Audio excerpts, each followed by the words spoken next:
Welcome to Tailboard Talk with Chris Rasmussen, Craig Nelson, and Jeff Wallin. Every month we explore different topics of interest to you, our cohorts in fire and emergency services. So whether you sit back and listen, sound off on the message board, or call in live to be part of the conversation, we welcome you to join us in our mission to improve the fire service for those we serve and those we serve beside. Now coming to you live from the Great White North, this is Tailboard Talk on Fire Engineering Talk Radio.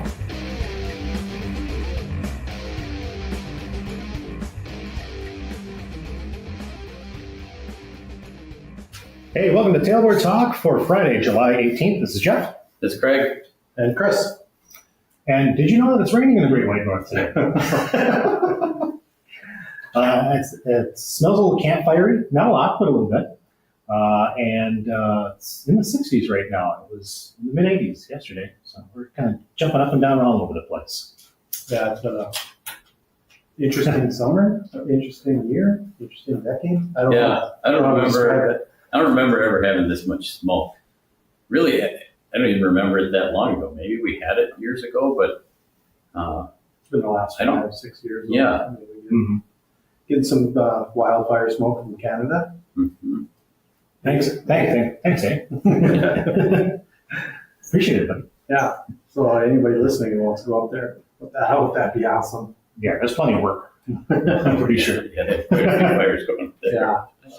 Multiple wildland fires up in Canada. So hard to put those on, I'm guessing. I'm not a wildland guy, so.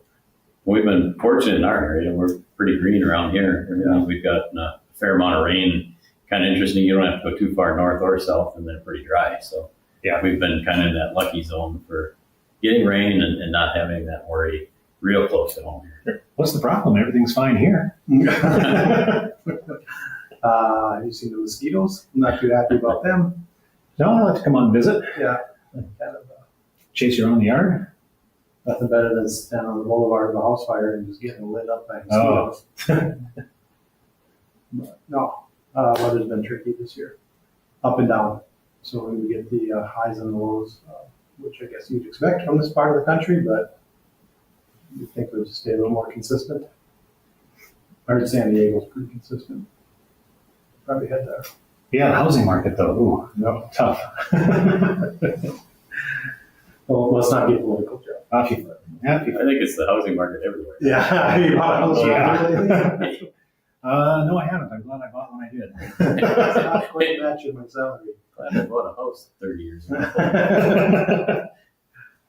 You can probably build for cheap though, right? Yeah, that's It's cheaper to build nowadays. Yeah, I've gotten some talking prices about doing something myself, and it's a little more than a guy really wants to do. Yeah, there's a lot we're going to do about that too. Right. So you guys want to help out a little bit, put some rafters up or something? That'd be nice. That's the fire service way. Yeah. Sure. Can you wait till fall? It's a little bit cooler out. Sure. Yeah, be nice. After that first hard freeze, so don't have to worry about the mosquitoes. You got that 1 week where we can have some real good building time before it snows. That's for sure. That's for sure. So we've had some tragedies across the country. Thoughts are with Texas. Yeah. And the other ones affected. Obviously, out east too, had some flooding. Yeah. Pretty harrowing because we have flooding up here, but we don't have that speed that it comes with. Ours is usually slower rising. We're so flat around here. When it goes up, it goes for miles and miles across land. But I'm just trying to imagine that in an hour going up 26 feet. Right. And you think about trying to warn people and trying to get people out of those situations. And when that happens in an hour, there's nothing you really can do. I mean, yes, you can warn and so forth, but you're not going to get a lot of people out of that danger. So it's just a scary deal. Yeah, 26 feet. Yeah, I can't comprehend. We have days and sometimes weeks of notice before flooding has occurred. Right. With snow melt and rainwater runoff and lots of time for the ditches to get full and the water to run before it makes it to the rivers for the rise. So, yeah, it's pretty hard for me to comprehend, and I don't know how you completely deal with that. And truth be told, you're resource short and can't, Right. And you can't fight that kind of running water either. Well, I think a lot of people, your first reaction is, well, why didn't they just get out of there? Right. You can't. There is no way to get out of it. So it's just really sad. Yeah. Hearts go out to them. And over the summer, people are vacationing and camping and camps and all those summer activities, and you're down there. Just how would you even get notified if you're sitting in a tent enjoying a couple of old ones, and an hour later you're in trouble? So yeah. So I think that obviously, and I don't know the size of the departments down there, and I want to throw this out that I don't know a lot about the situation down there, so I'm not going to give facts, of course, of those things. But then here comes that's what your resources are for, right? The other agencies that you've reached out and kind of pre-plan this. So every year or two we do disaster drills in our area, and we have manuals and books and EOCs and all these things. And I've always said the greatest threat to excellency is complacency. And we get complacent on these. I go to these meetings and I'm like, yeah, thanks for the 3 reminder. mm-hmm. I'm glad I have it, but I'm not looking through it, And then something major happens, then you start, looking at it, and we have more meetings and doing those things. But it's the interagency involvement that you have to get involved, and that's not just fire departments, but it's obviously federal assets that might come in, state assets that come in, mutual aid agreements. I think that law enforcement, AMS, and we're going all the way to city planning and all those things. And public works personnel that can come in and help control access and do work that we don't normally work with on a day-to-day basis. We don't have backhoes and payloaders and trucks, to haul that stuff and move stuff. We did have some weather a couple of months ago now. It was a couple of weeks ago, 3-4 weeks ago, tornadoes coming through the area.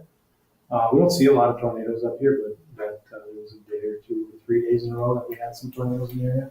Mm-hmm. That caused some significant damage to some pretty good sized towns around here. Obviously they can't do it alone, or they don't have the size of departments, or they just kind of rely on help and assistance. So that's very important. I think that's something we should keep talking about is these other interagency involvement, and how can we reach out and help. I mean, obviously we have 3 paid full-time fire departments in our metro area. That's still not enough if something comes through. So we're going to be looking for like regional teams out of states, both states, Minnesota and North Dakota. Mm-hmm. All the way across the state, try to get those assets and hazmat teams, technical rescue teams, swift water teams, state. I know the state of Minnesota sent some dogs down there. I know search dogs. Send a USAR team. USAR team, yeah. So I mean, those are going to light up pretty quick, and people are going to be heading down there. I think that's one of the areas in North Dakota we need to work on more and improve, because we're not as well equipped to fit into that federal system with a lot of that stuff. And so that's stuff we're working on. It's not stuff that happens overnight, but it would help us be able to kind of work in that arena on a more regular basis. And that it's not just USAR, but it's USAR, it's wildland fire. A lot of these threats that happen nationwide, you have to be equipped and trained and certified. So that when you're responding in an organized system. So what are you sending? Well, we're going to send a type 1, a type 2. Okay, what is that? Not only knowing what it is, but then having the training, equipment to be able to send to those things. And again, in our area, we're pretty well set up regionally, but a big disaster like that, where you've got states coming in, or we're trying to send something to other states, you have to fit in that system. Yeah, we're kind of on an island up here. Minneapolis is 4 hours away, obviously. The Twin Cities 4 hours away. We go west is about 4 to 6 hours away from the metropolitan. So you're kind of hanging out here. Yeah, about 4 hours away from everywhere. Yeah. Yeah. So when you get to these other higher population areas out east, obviously you have multiple departments that can work together, or a large county presence. More than our county is,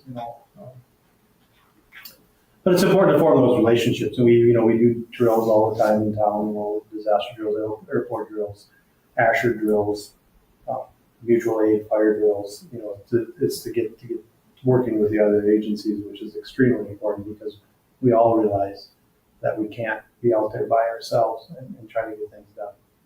There's a lot of good small departments out there. They can do a lot of work, but sometimes you just need the manpower. You can't cover the whole area. Mm-hmm.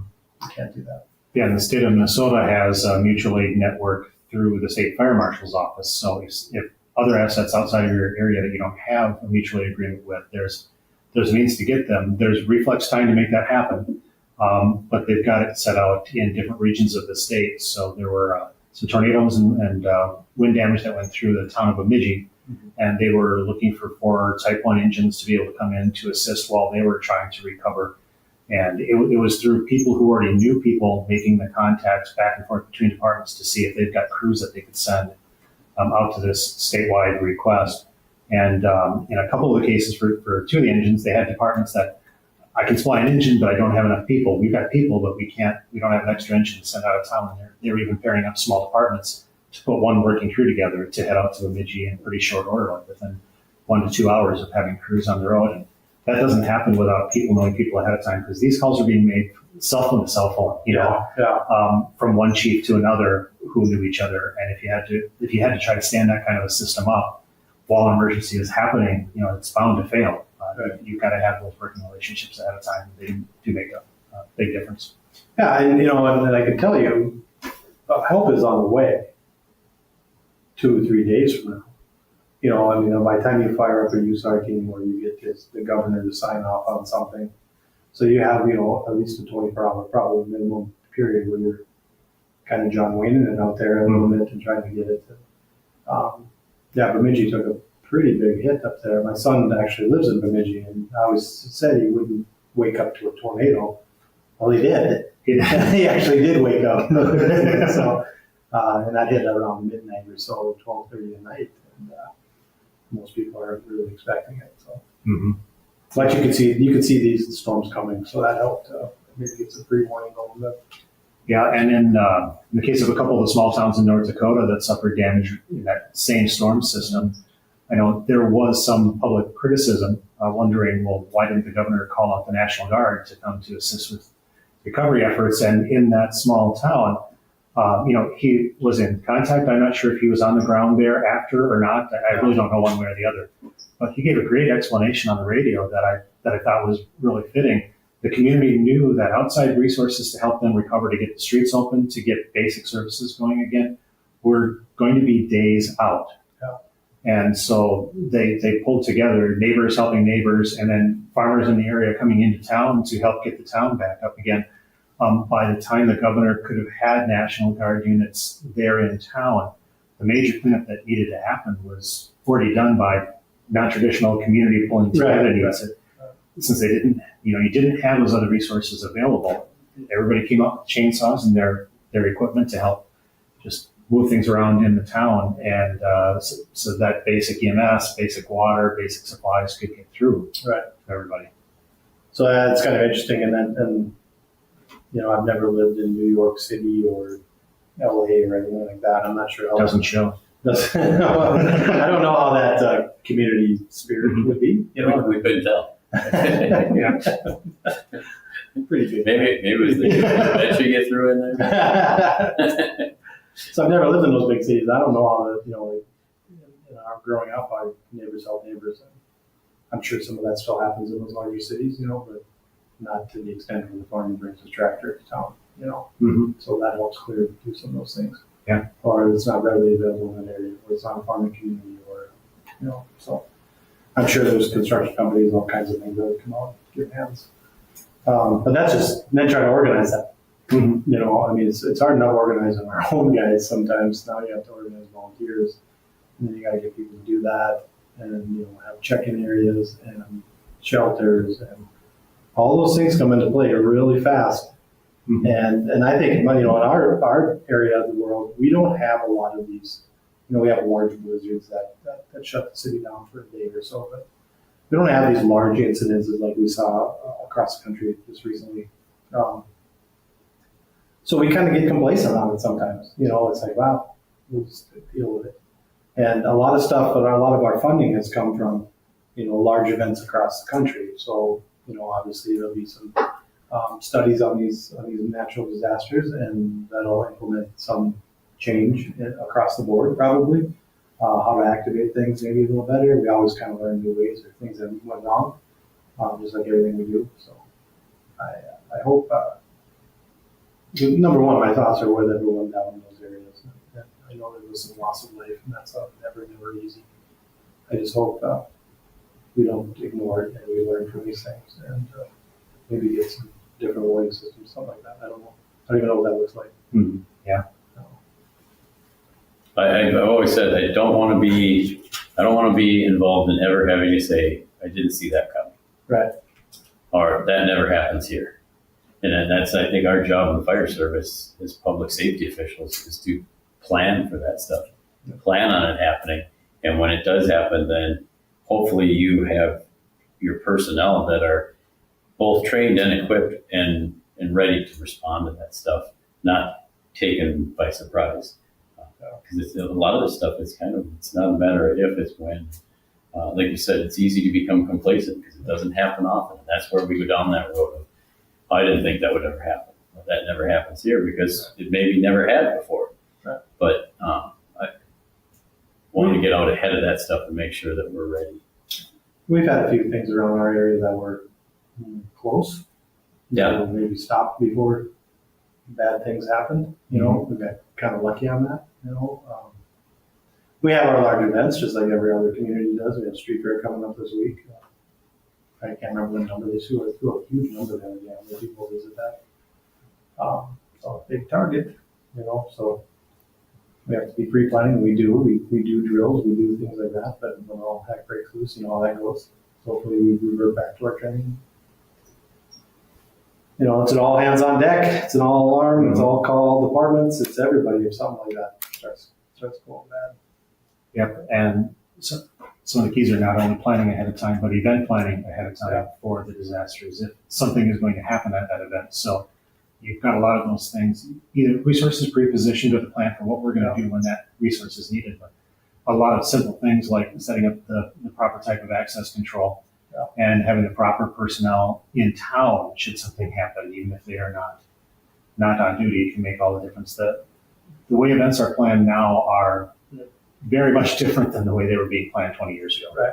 Yeah, even just a few years ago. Yes. And that's the importance of us always continuing to learn and improve, but attending conferences, paying attention to what's going on both in the regular news, but in the fire service news, so you can learn from those events. And so then before it happens here, hey, this happened here. Are we prepared if it happens in our community? If we aren't, well, do we need equipment for it? Do we need training for it? What do we need to do to get prepared and start doing that? But yeah, you look at the people driving through crowds. That's a fairly recent in the last few years. So that's completely changed the way we plan. Now we have to plan for that stuff. Now we're installing barriers. Right. Mm-hmm. Which should have been done 10 years ago, but it just takes time and funding and all those things and planning, and it's important. But we've even in the last 4 or 5 years, we've worked a lot closer with law enforcement. So now we do have a command post at these events. That helps a lot. At least you're sitting, you have one representative in each, sitting in the room, and you're talking about stuff and planning stuff and filling in the boxes and getting radio channels ready, doing all those things. Those are important pre-event type situations. And the complacency comes in because we do it 100 times instead of nothing's ever happened. Pretty soon you're not in a hurry to get to the EOC or the command post. You're not in a hurry to do things. You get a little complacent on some stuff. So my recommendation is start thinking about the events in your town. I mean, even small town parades, something can happen pretty fast. Small town parades all the way to the Macy's Day Parade. I'm sure they pre-planned the crap on that. I hope. They probably have a special group for that. So yeah, it's good. So, cover your events, pre-plan weather scenarios, pre-plan floods, tornadoes, blizzards, heat. Heat's a big one. Most cities I see across the country handle a lot of that stuff pretty well. Yeah, a lot have gotten very, very good at it. Yeah. And I like going to conferences and listening. I try to pick those things as a track. I usually go on those conferences, events. What do they learn? What do they see? What they do well? What they do wrong? Those things. What they learn. When using your emergency managers too, and I think that's always an underrated position that you kind of they'll take care of it. Well, then, a lot of times when an emergency manager is one person or it's a small team of people that are working, they can't do this stuff without us, and we can't do this stuff without them. And so it's learning to work together, planning to work together, so we make sure the systems all work. Yeah, all the way to imagine what the dispatch center looks like during a major emergency, and it's staffed for maybe a busy time frame, but it's not staffed for triple the calls. Those kind of situations. How do you work with them, and how do you do that? Yeah, the keys to success in these bigger incidents are the same keys to success with mutual aid. It's forming the relationships ahead of time, working together, training together, planning together. I'd have to imagine most departments are involved with some type of an effective mutual aid system, because we can't survive today without that for the larger resources that we have. And that just needs to be extended to the larger events, working with public works people, emergency managers, and people from the different jurisdictions, so that it's somebody it's people you've already talked to that you've built a certain amount of trust with, and are executing the beginnings of the plans that you've already put together, and then adjusting for the specific situation that's there. Otherwise, it takes hours to stand those things up to begin with, but it can happen in a short period of time when you've already been practicing. Yeah, and you want to walk into a command post and know the law enforcement person. You want to know the public works person. You want to know the finance director. I mean, that's all it all happens, and you have to do that. The first time you're meeting them should not be during an emergency, because everyone's going to be doing their own things, not working together. And then the incident command post doesn't always, depend on what you have it set up, but they don't always call every shot, right? So be smart about what you do and establish groups out there on the street and let them do their job. That's the biggest thing. Sometimes we get people in the incident command post think they're running everything, and they're like on the ground sometimes. So that's important. Yeah, and having a good team in the incident command post. So you may have an incident commander, or you might have a unified command, but having a group of people that are vetting the decisions and looking through the options together results in better decisions in the end than just one person trying to be the sole source. It's just like relying on the people out in the field, relying on the people who've been through this to make the best decisions at the ICP as well. Absolutely. So is there anything in our area that we should be thinking about ahead of schedule? Now we've got it all handled. I think that's a question everybody should be asking themselves. From large farmer markets to street fairs to parades to car shows to, you name it, all the way up to hurricanes. Obviously we should think about those things out there and hopefully making good contacts and making good plans. But that's one of the conversations we've been having lately, or is adjusting our staffing more for those events than what we traditionally have in the past. So if we have a big event, then we're going to up staff for that, or we're going to move some personnel to a different part of town, or we're going to send a unit to cover it. It's kind of one of those where when you put groups of people together, you're going to have emergencies and 911 calls. It's just what happens. The more people, the more calls, the more likely you're going to have calls. And so if we know that and we're not adjusting to it, then that's kind of on us. So we need to be adjusting to that, whether it's upstaffing. So we have the street fair coming up. All right. Do we upstaff for that? If we do, how do we do it? If we don't upstaff, then do we shift some units or personnel closer to those areas, because that's where we're more likely to have more calls. And so those conversations are happening. I know in big cities, they're ahead of us on that stuff, because they've had to deal with a lot of that already. We're getting better at it in our area, and that's the one thing I would recommend for all others is start having that conversation. For the fire service, it's really uncomfortable for us to take a unit out of the station. That just, oh my gosh. Our job is to protect the community, and if we know there's more likelihood of something happening there, then we need to have a plan and adjust, not just we're going to do it the same way we've always done it. Everybody just stays in their station. Then when something happens here, which we knew there was something likely to happen, then we adjust. Let's adjust ahead of time. And some of that is the pre-planning for the incidents and the meetings and the like you said, having a command post set up at these planned events. Let's think a little bit more outside the box too on how we do this in some of the other ways that we plan for it. One advantage we have as first responders is we have the ability to adapt quickly. Law enforcement, EMS, fire, you can get all the information you want until you actually get eyes on something. You have to adapt pretty quick, which is great. It's a great skill to have, but why not pre-plan it? Why not upstaff? Why not do all those things to make it easier and have more eyes on it, I guess. Yeah, different mindset. Yeah. To do that, but the results are much better when we're doing that. And then we're also playing with the team in the setup and in the observation during an event, and seeing things that might lead to issues ahead of time versus just reacting when we get the call after things have gone badly. Right. And those situations, those aren't just butts in the seats type situations. To me, they are with the right people in there, with the right people in the command post, with the right people assigned to groups or task force, something like that. And, they'll take it. They'll run with it. Trust me. You give a fireman a cast, they'll run with it. Sometimes obnoxiously, but get them out there on the get the right people in the right spots, the right group leaders, and they'll handle it. There we go. Yeah, hard. You can't stop everything, and there are always going to be loss and financial downfalls. But if you can limit those things as fast as possible, I think you're way ahead of the game. Very good. Yeah, something to think about and work on between now and the next episode of Tailboard Talk on Fire Engineering Talk. Is that FDIC coming soon? No, not that. Not too early to plan, though. Yeah, maybe those hotel rooms fill up quick. I shouldn't say that because we want to try and get our folks into those good hotels downtown. They're all full. You got lots of time to don't worry about a hotel room. I think they open up more around April 1st. Take a look at that. Yeah.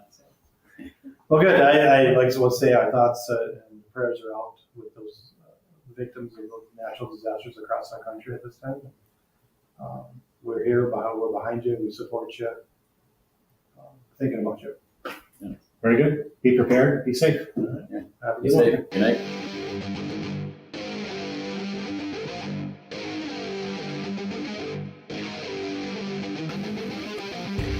Welcome to Tailboard Talk with Chris Rasmussen, Craig Nelson, and Jeff Wallin. Every month we explore different topics of interest to you, our cohorts in fire and emergency services. So whether you sit back and listen, sound off on the message board, or call in live to be part of the conversation, we welcome you to join us in our mission to improve the fire service for those we serve and those we serve beside. Now coming to you live from the Great White North, this is Tailboard Talk on Fire Engineering Talk Radio.